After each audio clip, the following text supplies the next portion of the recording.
ఓం శ్రీ గురుభ్యో నమ. అందరికీ నమస్కారం.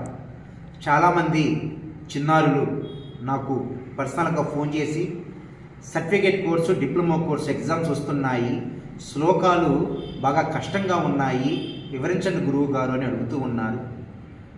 కాబట్టి చిన్నారులందరికీ అర్థమవునట్లుగా శ్లోకాలను నాకు తెలిసినంత వరకు తేలికగా చిన్నారులకు వివరిస్తూ ఉంటాను.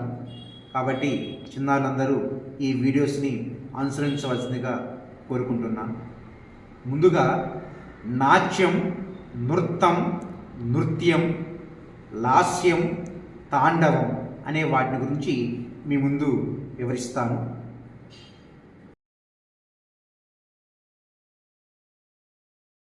ఏతచ్చతుర్విధోపేతం నటనం త్రివిధం స్మృతం నాట్యం నృత్యం నృత్యమిది మునిభిః భరతాదిభిః.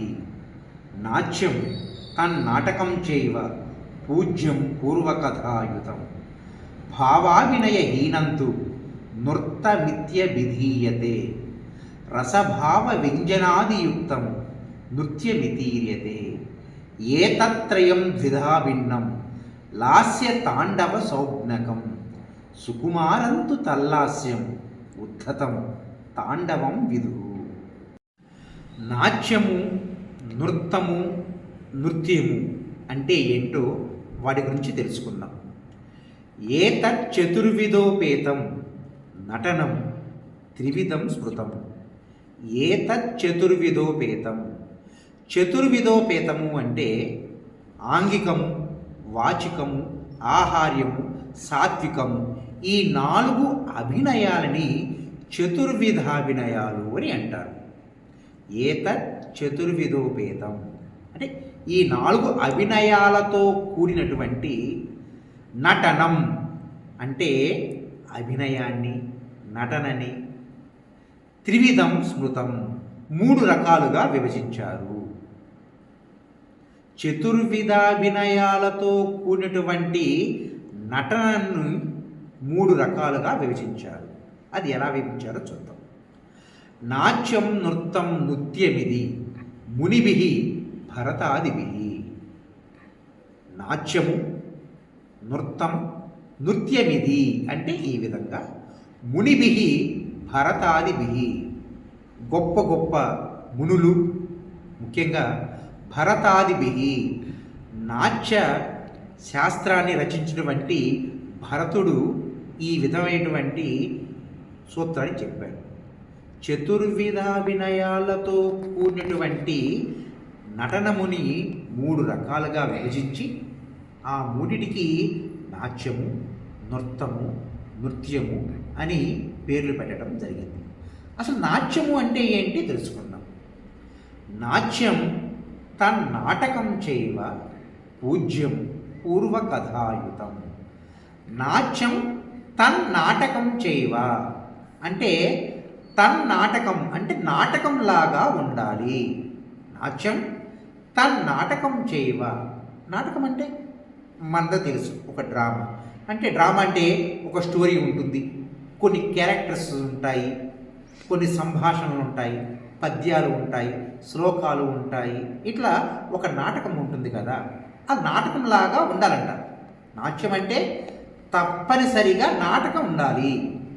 ఆ ఎటువంటి నాటకమై ఉండాలి? కొత్తగా వస్తున్నటువంటి సమస్యల మీద నాటకాలు చేయకూడదు. పూజ్యం పూర్వకథాయుతం. పూజ్యం అంటే పూజింపదగినటువంటిది. రామాయణం, భారతం, ఇతిహాసాలు, పురాణాల్లో ఉన్నటువంటి కథలు ఉంటాయి కదా, పూజింపనటువంటి కథలు. అటువంటి కథల్ని తీసుకొని పూర్వకథాయుతం ఓల్డ్ స్టోరీని తీసుకోవాలి. పూజింపదగినటువంటి కథ అన్నారు కదా అని చెప్పి మనం కొత్తగా ఒక స్టోరీని క్రియేట్ చేసి దాన్ని నాటకంలా చేస్తే అది నాట్యం అవ్వదు. నాట్యము అంటే 3 క్వాలిటీస్ కంపల్సరీగా ఉండాలి. ఒకటి నాటకంలాగా ఉండాలి, రెండవది పూజింపదగినటువంటి, మూడవది ఓల్డ్ స్టోరీ అయి ఉండాలి. నాట్యం తన్నాటకం చైవ పూజ్యం పూర్వకథాయుతం. దీనిని నాట్యము అని అంటారు. ప్రతి దానిని నాట్యము అని పలకూడదు. నాటకాన్ని మాత్రమే నాట్యము అని అన్నారు. తరువాతది నృత్తం. భావాభినయహీనంతు నృత్తమిత్య విధీయతే. భావము, అభినయం. భావము అంటే అంటే భావింపునది భావం. అభినయము అంటే నటించడం. మీ అందరికీ బాగా చెప్పాలి అంటే భావాలు అంటే ఫీలింగ్స్, అభినయాలు అంటే యాక్టింగ్. భావాలు అభినయాలు అంటే ఫీలింగ్స్, యాక్టింగ్. భావాభినయ హీనంతు, హీనము అంటే లేకపోవడం. అటువంటి డ్యాన్స్ని ఏమంటారు అంటే నృత్తము అని అంటారు. అదే గురువుగారు, డ్యాన్సులో అభినయాలు లేకోకుండా, ఫీలింగ్స్ లేకోకుండా ఎలా ఉంటాయి అని చాలామంది సందేహం వస్తుంది.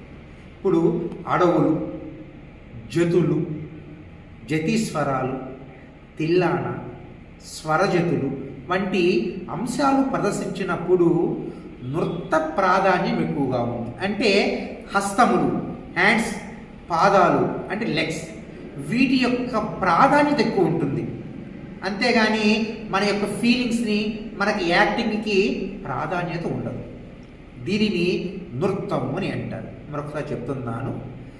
భావాభినయహీనంతు, భావములు, అభినయాలు లేకుండా నృత్తమిచ్చ విధీయతే, ఉన్నటువంటి నాట్యాన్ని నృత్తము అని అంటారు.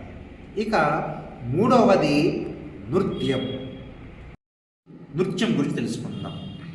రసభావ వ్యంజనాదియుక్తం నృత్యమితీర్యతే.